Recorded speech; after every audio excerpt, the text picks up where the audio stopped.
Shri Ram Narayan Pandey inter college परिसर में सभी छात्रों और अभिभावकों का स्वागत करता हूं। आज के टॉपिक पर कक्षा 9 की प्राकृतिक संख्या के अंतर्गत परिमेय संख्या पर हम बहस करेंगे। तो आप ये देखें कि परिमेय संख्या होती क्या है। परिमेय संख्या का तात्पर्य है वह भिन्न जिनके अंश और हर एक धन पूर्णांक होते हैं उन्हें हम परिमेय संख्या कहते हैं, परंतु जिनका हर शून्य न हो उन्हें हम परिमेय संख्या कहते हैं। जैसे आप दे दिया जाए आपका 5/6, 5/6 कामा 1/2, 3/4, यानी ऐसे कुछ भी लिखे जाए जिनके अंश और हर एक धन पूर्णांक हो उन्हें हम परिमेय संख्या कहते हैं। अर्थात परिमेय संख्याओं को सदा भिन्न के रूप में दर्शाए जाते हैं जिसका हर 0 के बराबर, हर इज नॉट इक्वल टू 0। अब ये तो परिमेय संख्याएं रही।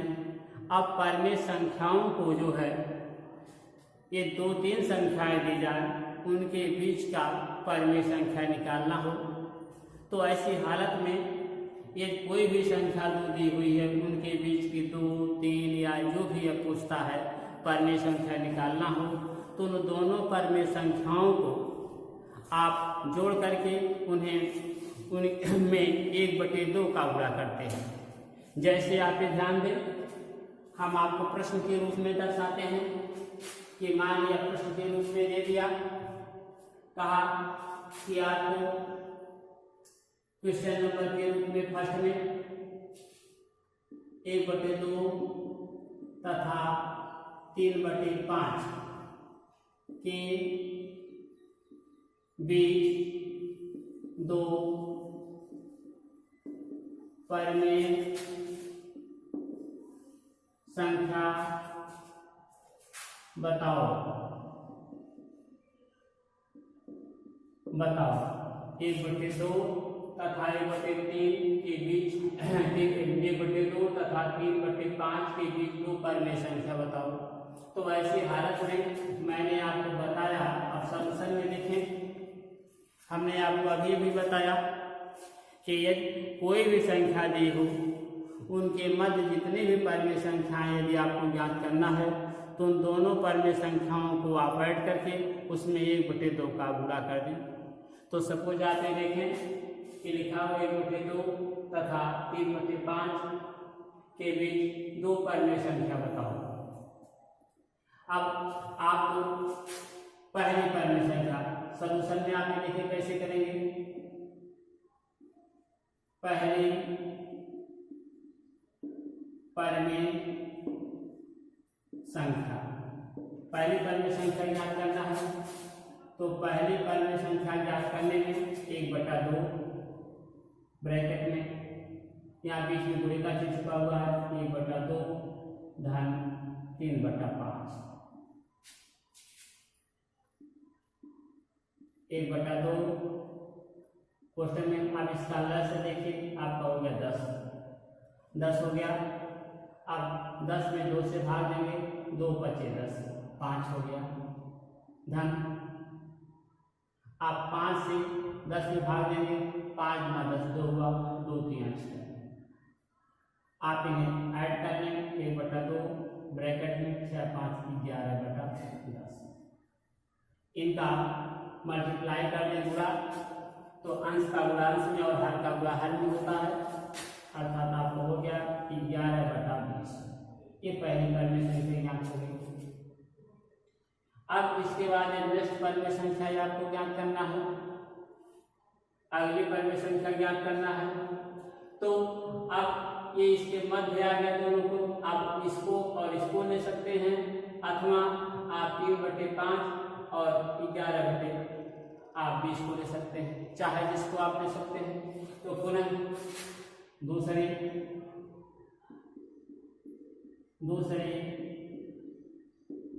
परिमेय जब दूसरी परिमेय संख्या आपको ज्ञात करना होगा तो पुनः इसी प्रकार से आपको ज्ञात करना होगा 1/2। अब मैंने बताया 1/2 और 11/20 को ले सकते हैं या 3/5 11/20। तो आप इसी को ले लें 3/5 धन आपको 11/20 11/20 आपको बराबर 1/2। अब पुनः 5 और 20 का आप लस ले लें तो आपको हो जाएगा 20। 5 और 20 का आपका लस 20 होगा। अब ये प्रथम भिन्न है, ये द्वितीय भिन्न है। आपको प्रथम भिन्न और द्वितीय भिन्न, तो प्रथम भिन्न में आप इससे हर 5 से 20 में भाग देंगे तो 5 और 20 4 हुआ। 4 का पुनः अंश में आप मल्टीप्लाई करेंगे तो 4 5 और 20 4 4 12 प्लस अब 20 से 20 में भाग देंगे 1 जाएगा, 1 का 11 में गुणा करेंगे 11। 1/2 क्वेश्चन में आपका 11 12 जोड़ दें आपका हो गया 23 23/20 23/20। अब 23/20 बराबर 1/2। अब आप इसका गुणा कर दें तो आप अब इसमें लिखने की जरूरत नहीं, आप डायरेक्ट आप गुणा ही दर्शा दें तो हो जाएगा आपका जो है 23/40। ये आपको ये दूसरी परिमेय संख्या है, ये आपकी पहले निकल गई है। इस तरीके से आप कोई भी दिया हुआ हो तो आप उनकी परिमेय संख्याओं को आपको ज्ञात कर सकते हैं। कहीं भी कुछ भी दिया हो, कुछ दिया है कि आप इनके बीच 2 3 4 इतना कुछ भी छिपा हो तो आप परिमेय संख्याओं को आप कैलकुलेट कर सकते हैं। अब कुछ कभी कभी ऐसी भी चीजें आती हैं कि आपको ये परिमेय संख्या, इसके पहले मैंने आपको शांत और अशांत दशमलव निरूपण बता चुके हैं। अब इसी में आ जाए, मान लीजिए आपको एज एग्जाम्पल आपको दे देता है कि आपको एग्जाम्पल के रूप में हम ले लेते हैं परिमेय संख्या के अंतर्गत है, आपको प्रश्न दे दिया है, दे देना है क्वेश्चन नंबर 2 में आपको दे दिया, मान लो कि 0.234 को P/Q के रूप में लिखो या ये लिख सकता है कि 0.234 को P/Q या एक भिन्न के रूप में दर्शाओ, एक भिन्न के रूप में दर्शाओ।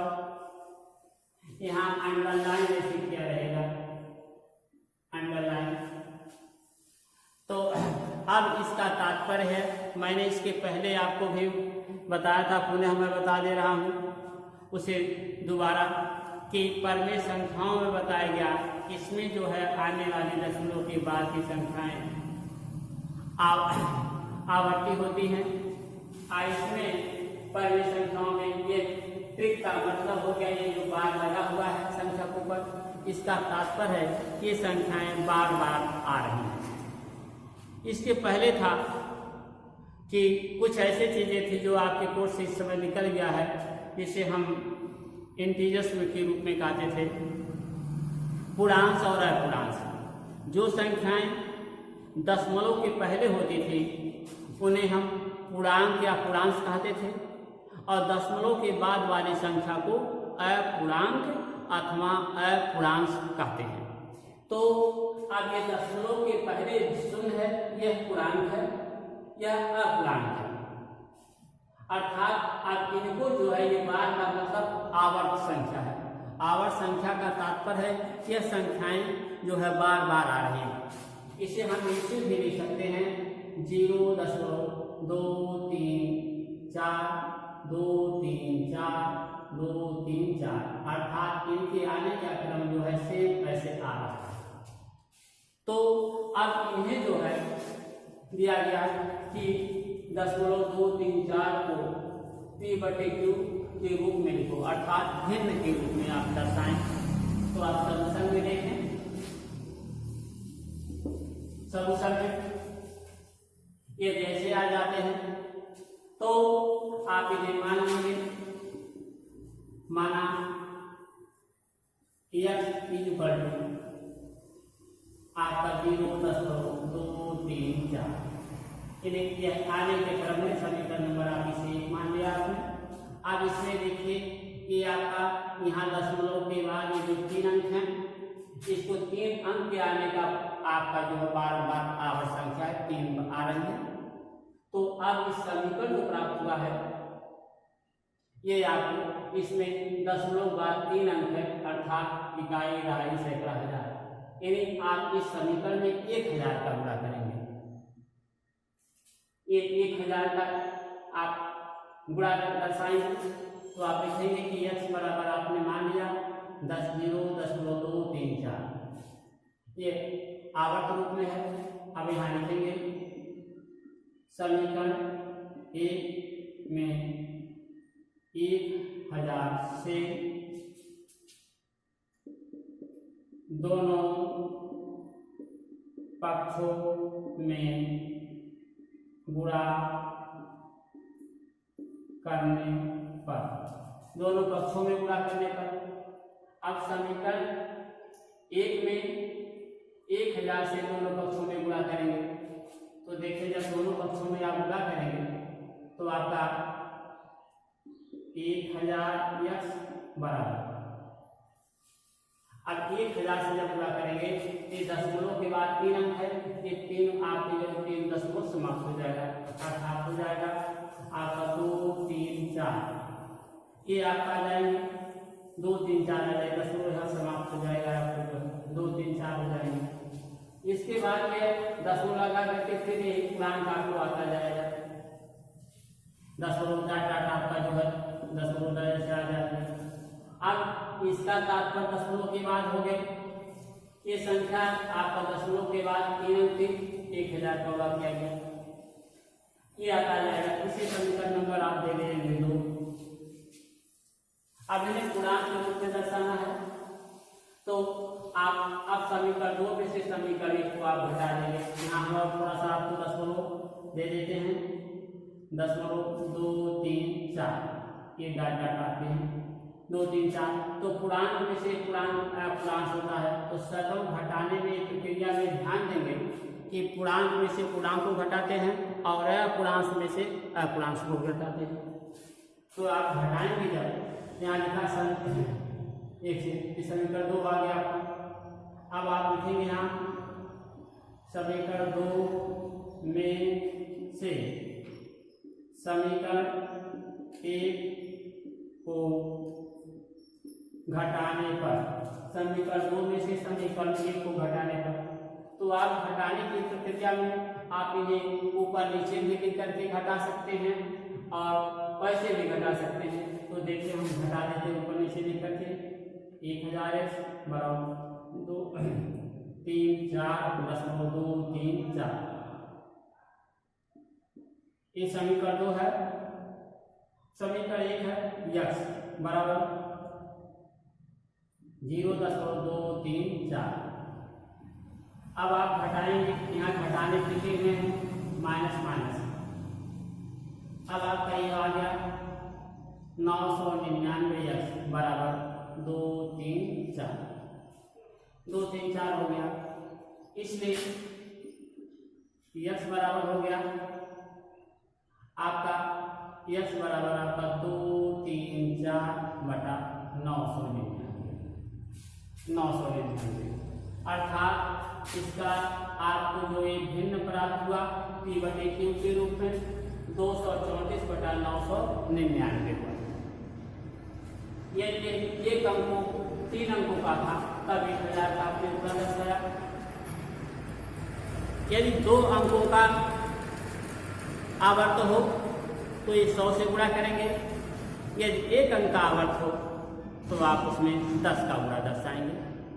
अब जरा पुनः देखिए कि आपको ये तो इसका आंसर आपको प्राप्त हो गया, ये आंसर हो गया आपका 234/999। ये तो इसका आंसर प्राप्त हो गया, अर्थात 0.234 एक और संख्या का भिन्न के रूप में निरूपण हुआ 234/999। यह आपका 3 अंकों का है। इसी प्रकार आप देखिए, हम दूसरा एग्जाम्पल आपको 1 अंक के रूप में दे देते हैं। मान लो आपको दे दिया गया कि आप जो है लिखा हुआ है, मान लो अगले क्वेश्चन में आपको दे दिया गया 10.6, ये देखिए 0.6 बार लिखा हुआ है, 6 के ऊपर ये आपका लिखा हुआ है। इस चिन्ह का, इस परिपाई का तात्पर्य है कि यह संख्या आवर्त हो रही है, ये संख्या बार बार आ रही है, इसका तात्पर्य हो गया। इसे यूं भी लिख सकते हैं 0.666, ऐसे बार बार इसका आवर्त आ रहा है, आवर्त। अब इसको जो है ये आपका दिया हुआ है, को लिखा है, को भिन्न के रूप में लिखो, भिन्न के रूप में लिखो। अब इसे भिन्न के रूप में लिखना है, दर्शाना। तो ठीक अभी अभी मैंने आपको बताया कि जैसे ही आपका एक संख्या एक बार परिपाई पड़ी, इसका मतलब 6 का ही आवर्त हो रहा है। तो ठीक इसमें अब आप निशान लें कि जब 1 अंक है तो इसमें 10 का गुणा करेंगे, जैसे 10 को हटाने के लिए गुणा करते हैं, ठीक उसी प्रकार आगे देखें। इसमें पूर्णांक 0 है और पूर्णांक 6 है। तो आप सॉल्यूशन में देखें, सॉल्यूशन माना आपको x = 0.6, समीकरण नंबर आपका 1 हो गया। ये बार यहाँ लगा हुआ है, अब यहाँ आप ऐसे लिख सकते हैं बार बार, और 0.6 आप ये आपका ऐसे 6 दर्शा सकते हैं बार बार, आपको आगे डाट डाट और लिख सकते हैं, डाट डाट डाट, आपका समीकरण नंबर 1 हो गया। अब x = आपका है, ये एक बार है आपका, एक बार। अब इसमें आप जब दशमलव के बाद 1 अंक है तो इसमें 10 का गुणा करेंगे। आप यहाँ लिखेंगे समीकरण 1 में 10 से गुणा करने पर, समीकरण 1 में 10 से गुणा करने पर, जब आप समीकरण 1 में 10 से गुणा करेंगे तो आप इसके दोनों पक्षों में मल्टीप्लाई करें, हो गया आपका 10x बराबर आपका आ जाएगा। अब ये 10 का गुणा करेंगे, 1 दशमलव अंक हट जाएगा, आपका आ जाएगा 6.6। अब 6.6 हो गया, ये बार आ जाएगा। समीकरण नंबर 2 आपका, समीकरण नंबर 2 आपका है, ऐसे आप लिखते 6 से आ जा सकता है। तो अब 6.6 हो गया। अब 10 आपका जो है 10x बराबर आ गया 6.6। आप इसमें से समीकरण 2 में से समीकरण 2 घटाएंगे, आप यहाँ लिख सकते हैं समीकरण 2 में से समीकरण 1 को घटाने पर, समीकरण अब 2 में से समीकरण 1 को आप घटाएंगे, तो आप घटाएं, यहाँ देखें 10x बराबर 6.6, समीकरण नंबर 2। 1 को लिखते हैं x बराबर 0.6। अब आप घटाएंगे, यहाँ घटाने लिख सकते हैं, तो ये जब राइट सिस्टम में घटाने पर चिन्ह बदल जाता है, ये माइनस हो गया आपका, अर्थात आ गया 9x बराबर आपका, ये आपका आ गया 6। ये दशमलव बाद 0 हो जाएगा, यहाँ 0.0 लिख सकते हैं आप, अर्थात आ गया 9.6। x का मान, इसलिए x बराबर हो गया 6/9। अब 3 से काट के देखें, 3 गुना 6, 3 3 का 9, आपका x बराबर हो गया 2/3, 2/3 आपका। अब यही आपका आंसर हो गया। अर्थात इसका भिन्न रूप आ गया 2/3, अर्थात 10.6 का भिन्न रूप निरूपण हुआ 2/3।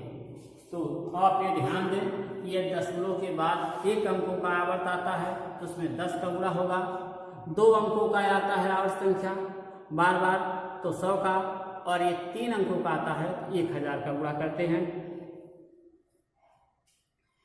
तो आपका ये होता है। अब ये तो परमेय संख्याएं रही। अब इसी के टॉपिक में हम थोड़ा सा आगे आपको बढ़ते हैं। अपरमेय संख्या, अपरमेय संख्या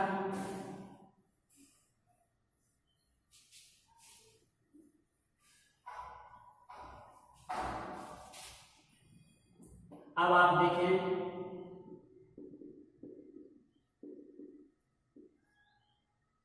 अपरमेय संख्या, अपरमेय संख्या। तो अपरमेय संख्या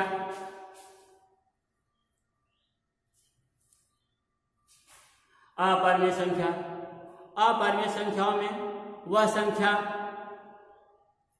परिभाषा जाने अपरमेय का वह संख्या जिनका दशमलव निरूपण अनावर्ती होता है। अपरमेय संख्या का तात्पर्य है कि वह संख्या जिसका दशमलव निरूपण अनावर्ती होता है, यानी उसका कोई क्रम नहीं होता कि कितनी संख्या के बाद कौन आएगी, उसे हम अपरमेय संख्या कहते हैं। पुनः ध्यान दें, वह संख्या जिनका दशमलव निरूपण अनावर्ती होता है उसे हम अपरमेय संख्या कहते हैं। अब अपरमेय संख्याओं की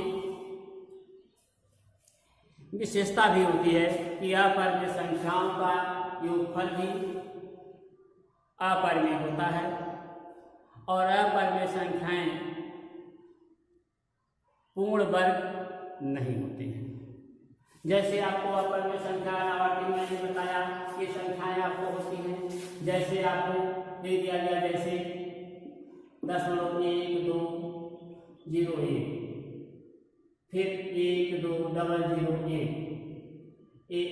आ गया है आपका, पुनः आपका 12001। अब आप इसमें देखें कि इनमें आने का क्रम आपका ये अनावर्ती है, ये आपका जो है यहाँ ये की हो जाएगा आपका 1, ऐसे क्रम बढ़ते चले जाएंगे। आपको लिख दिया गया जैसे ऐसे 10.1201, फिर आपका जो है 12001, फिर 12001, ये आपकी जो है अनावर्ती क्रम में है। कुछ भी ऐसी संख्याएं आप ले सकते हैं, आप इसी क्रम में लिख दें 10.2 आपका 2304, 2304, 2304, ऐसे आप लिखते चले जाएं। यह भी आपकी अपरमेय संख्या होगी। इनमें संख्याओं के आने का क्रम निश्चित नहीं है, अर्थात अनावर्ती संख्या है, अनावर्ती संख्या है। अब इसमें आपका ये अपरमेय रहा। इसके बाद मैंने बताया कि संख्याएं जो है पूर्ण वर्ग धनात्मक नहीं होती हैं। जैसे कड़ी में 2, जैसे आपको कड़ी में 2 है, कड़ी में 3 है, आपका कड़ी में 5 है, कड़ी 5 है, ये कड़ी 2, कड़ी 3 या कड़ी 5, ये संख्याएं अपने आप में पूर्ण वर्ग नहीं है। अर्थात ये आपको बताया गया कि अपरमेय संख्याओं का योगफल भी आपका अपरमेय होता है, अपरमेय संख्याओं का आपका जो है और अपरमेय संख्याएं आपस में पूर्ण वर्ग में नहीं होती है। तीसरा स्टेप मैंने इसमें बताया अपरमेय संख्या में कि ये अपरमेय संख्याएं दशमलव निरूपण अनावर्ती होती हैं। तो आप पुनः एक बार अपरमेय संख्या को ध्यान दें कि अपरमेय संख्याओं में अपरमेय संख्याएं जो है जिनका दशमलव, ऐसी संख्या जिनका दशमलव निरूपण आपका अनावर्ती होता है उन्हें अपरमेय संख्या कहते हैं। जैसे मैंने आपको एग्जाम्पल में दिया ये और यह भी मैंने बताया कि अपरमेय संख्याएं आपस में पूर्ण वर्ग नहीं होती। परमेय संख्याएं नहीं। अब कभी कभी आपको यह दे देता है कि आपको सिद्ध करने के लिए कि दिखाइए कड़ी में 3 + 1 + 2 + 1 आपका जो है यह एक अपरमेय संख्या है या परमेय संख्या है, ये सिद्ध करने के लिए आता है। तो थोड़ा सा अभी किसी ने जो है पूछा कि ये बताइए कि परमेय संख्याएं जो है कि परमेय संख्या चल रहे हैं कि योगफल और गुणनफल, परमेय संख्याओं का योगफल है, आपका जो है गुणनफल भी परमेय होता है परमेय संख्या में। यदि मान लो सपोज कर दिया जाए कि आप ये तो अपरमेय था, परमेय संख्या के अंतर्गत ही आपका ध्यान दे दें कि आपको प्रश्न में आ जाए कि आपको सिद्ध कीजिए कि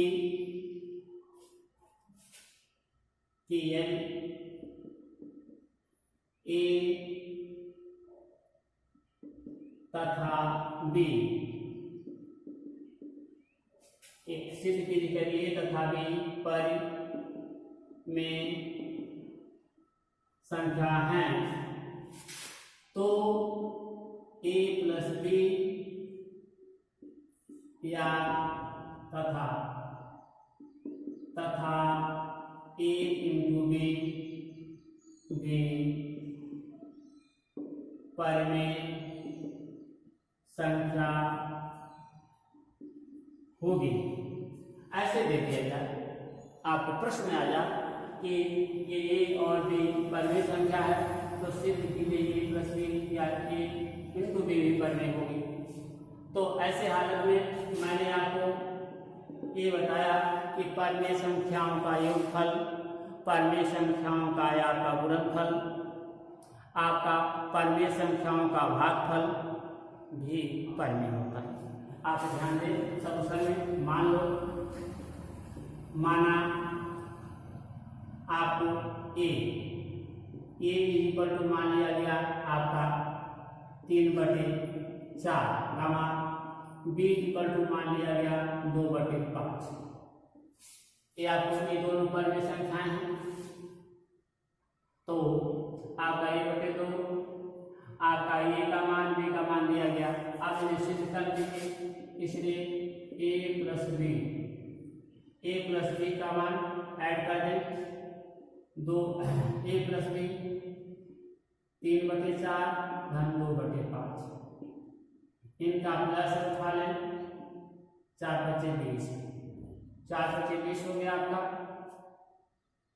प्लस हो गया 4 से भागे 5, 5 × 15 धन 5, ये आपका हो गया 5, ये 4 से भाग दिए 5 बार गया, 5 × 15 हो गया, 5 से भाग दिए 5 × 20, 4 होगा 4 × 8, इन्हें आप कर दें तो आपका 15 जोड़ दे 23/20। यह भी देखिए एक परमेय हो गया आपको भिन्न के रूप में, जिसका अंश और हर एक धन पूर्णांक है आपका। पुनः आपका A × B,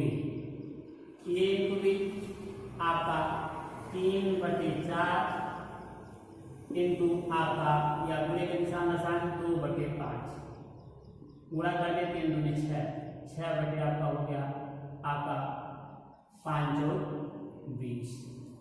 ये भी आपको देखो, अर्थात 23/20 6/20, यह आपका यह भी आपका ये भिन्न है जिसके अंश और हर एक पूर्णांक है।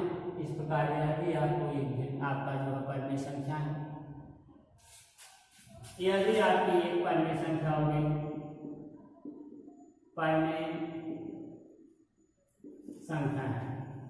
अर्थात आपको इससे सिद्ध हो गया कि A + B और A × B और A/B, अर्थात इनका भाग गुणनफल, योगफल, भागफल भी परमेय होता है। तो मैंने आज के आपके सिस्टम में परमेय संख्या, परमेय संख्याओं के मध्य की संख्या ज्ञात करना या परमेय संख्याओं को सिद्ध करने के लिए कि आपको और अपरमेय संख्या, इन टॉपिक को मैंने बताया। इस प्रकार आपको जो है परमेय, अपरमेय, प्राकृतिक संख्या और यह पहला खंड, आपको पहला जो चैप्टर प्राकृतिक संख्या था उससे संबंधित आज आपको ये टॉपिक समाप्त होता है। इसके साथ हम आप सबको धन्यवाद देते हैं। आप सबको हमारी तरफ से धन्यवाद।